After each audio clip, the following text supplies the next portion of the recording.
नमस्कार, स्वागत है आपका। मैं हूं आपके साथ रोहित पुनेठा। और मेरा नाम आशीष दीक्षित है, आप जानते ही हैं। हाँ, आशीष तो आजकल बड़े फेमस भी हो गए हैं और फेमस हुए हैं आशीष सीमा हैदर की खबरों को लेकर, और इसीलिए सीमा का एक और अपडेट लेकर मैं और आशीष इस वक्त आपके सामने आए हैं। आशीष, इससे पहले कि हम खबर बताएं, किस्मत तो पलटते देखा है आपने, और हमने बहुत सारे एग्जाम्पल्स भी ऐसे देखे हैं, लेकिन क्या कभी ऐसे भी सोच सकते हैं कि भैया घर पे घंटी बजी, सामने देखा तो डाकिया डाक लाया, लेकिन उस डाक को खोला तो किस्मत पलट गई? ऐसा सुना है क्या? डाक तो आजकल के जमाने में चली नहीं रही है। हाँ, आजकल तो मोबाइल का जमाना है, ईमेल का जमाना है। ऐसे में डाक, और उस घर में डाक आए हाँ, जहाँ पर जो है कोई उम्मीद भी नहीं कर सकता। कितनी मुसीबतों का वो घर हाँ। सामना कर रहा है। हम सीमा हैदर की बात कर रहे हैं। सीमा हैदर के घर पर अचानक एक बेल बजती है और एक डाकिया आता है। आमतौर पर दरवाजा आसानी से नहीं खोलते वो। जब एपी सिंह पहुंचे थे तो दरवाजा नहीं खोला, खटखटा रहे थे उनके खुद के वकील, और फिर उसके बाद फोन किया गया, पुलिस वालों ने फोन किया, भाई साहब आपके वकील ही आए, दरवाजा खोलिए। इस बार डाकिया डाक लेकर आया, उनको यकीन ही नहीं हुआ कौन है ये। अच्छा, इस केस में बहुत क्या लाया? हाँ, बताइए क्या लाया भाई? नहीं, लेकिन वो तो मैं बताऊंगा आगे। हाँ। लेकिन इसमें बहुत सारे अनएक्सपेक्टेड हुआ। एक तो आपने कह दिया कि भाई आज के जमाने में डाक लेता कौन है। भाई शादी के कार्ड तक आप समझिए कि आज के जमाने में मोबाइल से आते हैं, व्हाट्सएप से आते हैं। तो ऐसे में इस बात की तो उम्मीद कोई कर ही नहीं रहा होगा, और कम से कम सीमा और सचिन तो नहीं कर रहे होंगे कि घंटी बजेगी तो डाक वाला मिलेगा।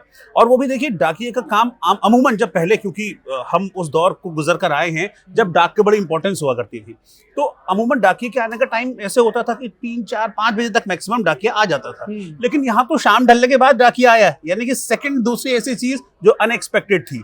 लेकिन उसके बाद दरवाजा खुला, घंटी बजी, दरवाजा खुला, डाकिया ने कहा भाई ये डाक है। अच्छा, तब भी देखिए फौरन जो वहां पर, क्योंकि सुरक्षा में पुलिस के जवान तैनात हैं, उन्होंने सीमा सचिन को वो चिट्ठी लेने नहीं दी कि नहीं भैया, हाँ कुछ थ्रेट हो सकता है, पता नहीं क्या धमकी हो सकती है, पाकिस्तान की साजिश हो सकती है, हाँ कुछ भी। इसलिए उन्होंने चिट्ठी सीमा सचिन को लेने नहीं दी, और चिट्ठी को पहले खुद खोला। आगे आप बताइए क्या हुआ फिर?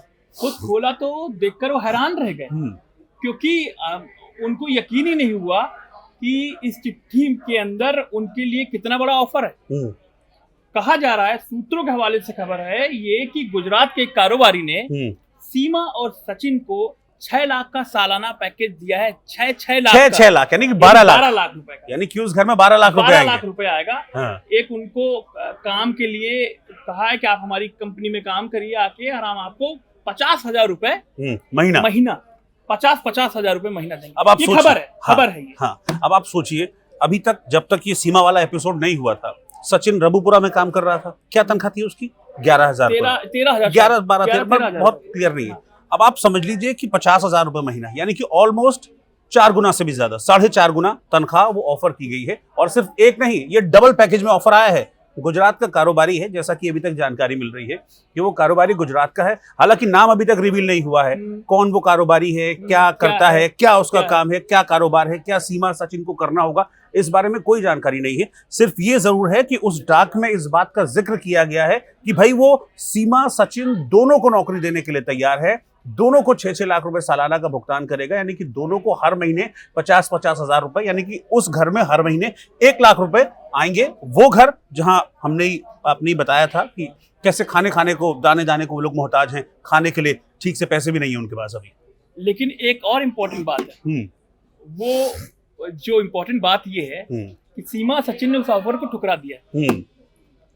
अभी तो वो ठुकरा इसलिए दिया है क्योंकि कानूनी पचड़े इतने ज्यादा अभी हैं कि उनकी तरफ से जो आया है बयान, जो मैं सुन रहा था, जो मैं पढ़ रहा था, जो हमारे संवाददाता हैं वहां पर, उनका ये कहना है कि सीमा सचिन ने अभी इस पर विचार करने से मना कर दिया है, उनके परिवार ने मना कर दिया है, क्योंकि काम अभी वो कैसे करेंगे, क्योंकि कानूनी पचड़े भी हैं उसमें। हाँ। और अभी जो जांच चल रही है उसकी मतलब सामने रिपोर्ट आना बाकी नहीं, क्योंकि देखिए इसके पीछे रीजन भी, एक बड़ा रीजन ये भी है, जैसे कानूनी पचड़े की बात तो आपने बिल्कुल ठीक की, लेकिन उसमें एक शर्त ये थी उस लेटर में, जैसा कि जानकारी है, कि भाई आपको काम करने के लिए गुजरात आना पड़ेगा, दोनों को गुजरात रहकर काम करना पड़ेगा। तो यहां पर से शुरू होती हैं कानूनी ऑब्लिगेशंस। क्योंकि वापस थोड़ा सा मैं पीछे लेकर चलता हूं, जब सीमा पकड़ी गई थी, जब ये पता चला था कि भाई वो पाकिस्तान की महिला हिंदुस्तान में रह रही है, फिर कोर्ट में पेश किया गया था और कोर्ट ने 3 दिन बाद जमानत दी थी उनको। तब ये जमानत की शर्तों में ऑब्लिगेशंस थी कि भाई आप रबुपुरा छोड़ के बाहर नहीं जा सकते। और अगर कोई भी मूवमेंट आपको रबुपुरा से बाहर, सिटी से बाहर करना है तो फिर आपको कानूनी परमिशन चाहिए, अदालती परमिशन चाहिए। तो ये कानूनी पचड़ा है कि कानूनी ऑब्लिगेशन बहुत ज्यादा उनके सामने है। और इसी वजह से अभी तक फिल्म जो ऑफर की थी, जिसका इंटरव्यू इंडिया न्यूज ने सबसे पहले किया था अमित जानी का, वही ऑब्लिगेशन उस प्रोड्यूसर के साथ भी है। इसलिए अभी तक प्रोड्यूसर को भी हाँ नहीं किए दोनों ने, प्रोड्यूसर भी यहाँ नहीं की। लेकिन उनका मुझे लग रहा है कि एक मोटिव ये भी है कि अभी इन सब तरफ नहीं जाना है। जो चीजें आ रही हैं, ऑफर हो रही हैं, वो उस रबुपुरा के दायरे में होती हैं तब तो ठीक है कुछ हद तक, नहीं तो वो घर बैठकर सोशल मीडिया पर अपना ओरिजिनल इंस्टा और यूट्यूब अकाउंट बता करके वो ये चाहते हैं, कोई भी चाहता है ये चीज कि अगर मेरे पास इंस्टाग्राम में ही हूँ, मैं इंस्टाग्राम चलाता हूँ, मुझे लगता है मेरे फॉलोअर बढ़े, कुछ पैसे आए, ये पैसे ना आए तो लेकिन मेरे फॉलोअर बढ़े। मैं अगर पैसे नहीं तो कम से कम फॉलोअर बढ़ेंगे तो आगे आने वाला वक्त में पैसा ही आएगा, पैसे भी कुछ ना कुछ मोनेटाइज हो जाएगा तो पैसे आएंगे। तो उनका अभी मकसद यही लग रहा है कि कम से कम इंस्टाग्राम यूट्यूब चैनल से लाखों रुपए लोग कमा रहे हैं, कम से कम उनके पास भी कुछ पैसे आए। कल मैं देख रहा था, कल सचिन ने दिन में एक करीब 9-10 बजे के आसपास सुबह एक वीडियो डाला। उसने अपील की कि फर्जी अकाउंट वालों से सावधान रहें। उसने अपना ओरिजिनल इंस्टाग्राम अकाउंट बताया, सीमा मीना सचिन मीना, ये उसका ओरिजिनल इंस्टाग्राम अकाउंट है, और अपना यूट्यूब अकाउंट भी उसने बताया।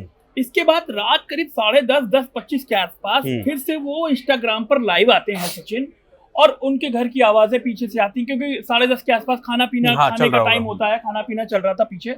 वो इंस्टाग्राम पे आके, घर में थोड़ा सा अंधेरा सा था, सचिन दिख रहा था उसमें, और लाइव आकर वो फिर से वही बात अपील करते हैं कि मेरा ओरिजिनल अकाउंट ये है और फर्जी अकाउंट वालों से आप सावधान रहें, क्योंकि फर्जी अकाउंट वाले मेरे नाम पर ठगी कर रहे हैं, पैसे वसूल रहे हैं लोगों से, जबकि मैंने तो किसी से कोई भी मदद नहीं मांगी, QR कोड नहीं दिया, अकाउंट नंबर शेयर नहीं किया, तो मेरे तक तो मदद पहुंच ही नहीं रही है। हालांकि उन्होंने अपील भी नहीं की कि मुझे मदद ऐसी चाहिए कि QR कोड वाली मदद चाहिए, आप मुझे पैसे सीधा ट्रांसफर करें। वो यही कह रहे हैं कि भाई मेरे को खाने कमाने दिया जाए, और मेरे जो सीमा का ये कहना है कि जो मेरे बच्चे आए हैं उनकी पढ़ाई का कुछ इंतजाम। हाँ, पढ़ाई के लिए थोड़ा सा चिंतित है, क्योंकि देखिए अभी इसमें वक्त लगेगा मुझे लगता है, क्योंकि उनकी चिंताएं अपनी जगह हैं, लेकिन मुझे लगता है कि हिंदुस्तान में कुछ चीजें ऐसी हैं जो इतनी जल्दी शायद बच्चों के एडमिशन को लेकर बहुत ज़्यादा चिंतित है, क्योंकि पढ़ाई डिस्टर्ब हो रही नहीं हो पा रही है।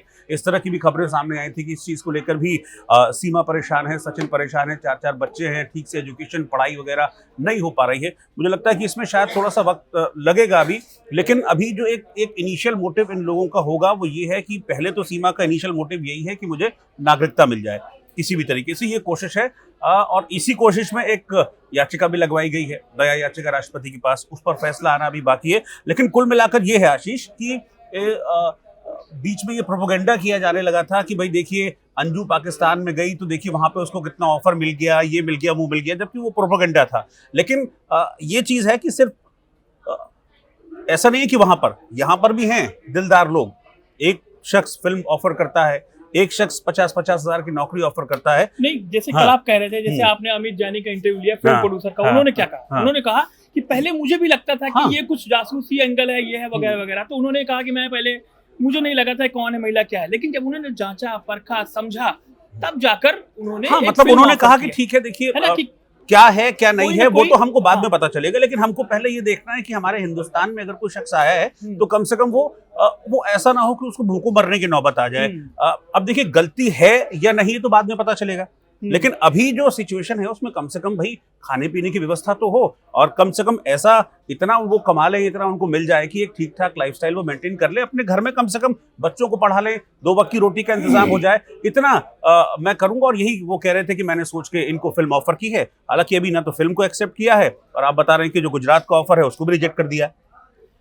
वो तो रिजेक्ट कर ही दिया है। अब क्योंकि मैं एक ह्यूमन एंगल की बात कर रहा हूँ, जैसे बच्चों वाली बात लगातार वो कहती है मेरे बच्चे पढ़ जाए, उनका क्योंकि उम्र हो रही है उस, जैसे आप प्री केजी में एडमिशन कराते हैं, फिर 1 2 3, तो बच्चा अगर ये इस वजह से, देखिए ये सेशन भी छूट ही गया करीब जुलाई से, इंडिया में जानते हैं जुलाई से होता है, और वो मई में आए थे यहाँ पर, मई के बाद लगातार चले आ रहे हैं। मैंने इंस्टाग्राम प्रोफाइल उनका खंगाला तो उसमें देखा कि छत पर, जब ये सीमा का मैटर नहीं आया था, सीमा पकड़ी नहीं गई थी, वो सीमा अलग घर में रह रही थी, तो उसमें देखा आस पड़ोस की महिलाएं और उनके बच्चे छत पर शाम को बैठे हुए हैं। बहुत सारे वीडियोस ऐसे हैं मेरे पास, ये देखिए, जैसे कि ये वीडियो ये इंडिया का है, जब वो पकड़ी नहीं गई थी, मई का वीडियो है ये देखिए, उनके बच्चे सारे बैठे हुए हैं, आस पड़ोस के लोग बैठे हुए हैं, रिश्तेदार बैठे हुए हैं, फैमिली बैठे हुए हैं। तो कोई भी माँ ये चाहेगी कि भाई आप हमारे बच्चे पढ़ जाएं, और ये ऐसे ही दबाकर छुपाकर कुछ दिन और भी काटा जा सकता था, मुझे जो लगता है, जो मैंने खंगाली ये चीजें। लेकिन उनको लगा कि कुछ नागरिकता वाले कागज मिल जाए, बच्चों का एडमिशन हो जाए, इसलिए उन्होंने ये पहल की। और अब ये नौकरी वाला एंगल आया है, और जो जांच रिपोर्ट सूत्रों के हवाले से कहा जा रहा है उसमें जासूसी एंगल नहीं पाया गया है। अब नागरिकता वाली बात आती है, और योगी जी ने जैसे कहा कि एजेंसियां अपना काम कर रही हैं, और नागरिकता मिलने में मुझे लगता है नागरिकता मिलने में दिक्कत आएगी। मुझे ये पर्सनली लगता है, क्योंकि जो अभी तक लॉ है वो ये कहता है, क्योंकि उन्होंने जो एपी सिंह हैं उन्होंने आर्टिकल 72 के तहत जो दया याचिका वो मांगी है, और आर्टिकल 72 के तहत नागरिकता मिलने का प्रावधान ही नहीं है।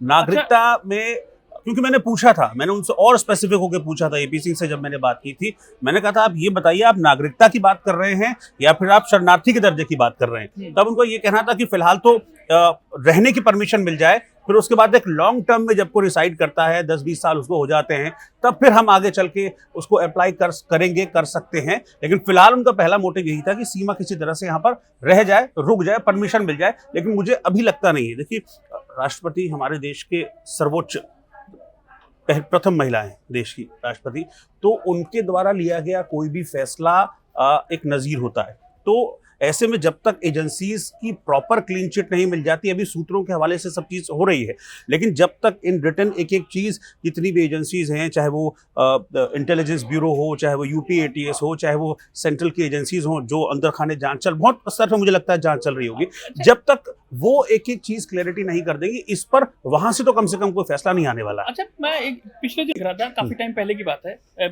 एक मूवी आई, मैंने देखा उसमें वो ये एक बंदा होता है इंडिया में ही, वो ये प्रूफ नहीं कर पाता कि मैं इंडियन नागरिक हूँ, तो वो क्या करता है कि एक पुलिस वाले को मार देता थप्पड़, और उसके बाद पुलिस वाला कराता है कागज, पुलिस वाला कराता है एफआईआर कराने में उसका नाम क्या, रामलाल भरोसेलाल ये वल्द फलाना लिख के उसका कागज बन जाता है कि वो भैया एफआईआर में कहीं तो उसका कागज चढ़ गया।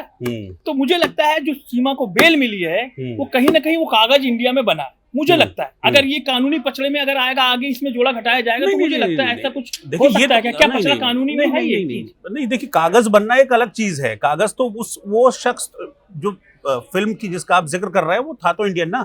यहाँ तो ये सबको पता है कि सीमा हैदर पाकिस्तानी है, तो वो नागरिकता खाली ऐसे नहीं ना कि कागज से मिल जाएगी। नागरिकता सब जांच समझ के मिलेगी। ऐसे नहीं होगा कि खाली एक बेल वाला कागज है तो वो, हालांकि कोशिश तो उसने भी सीमा ने की थी, ऐसा नहीं कि सीमा ने गलत काम नहीं किया। सीमा ने जब वो चुपके से आई, वो गलत काम, फिर बुलंदशहर से ये नेगेटिव जाएगा केस में सीमा के, क्योंकि बुलंदशहर में आपने गलत तरीके से आधार कार्ड को बनवाने की कोशिश की, वो लोग पकड़े भी गए हैं, जालसाजी का केस भी इनके ऊपर लगा है।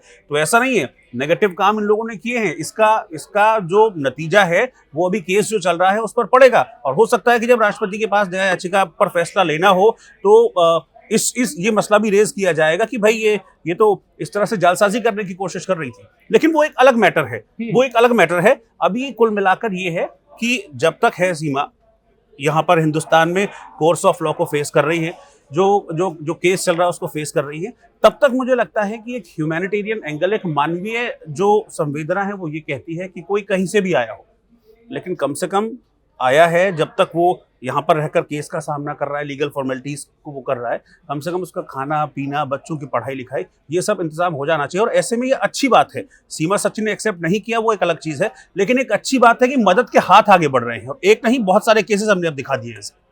हाँ, लेकिन अब इस मामले पर आगे क्या होगा?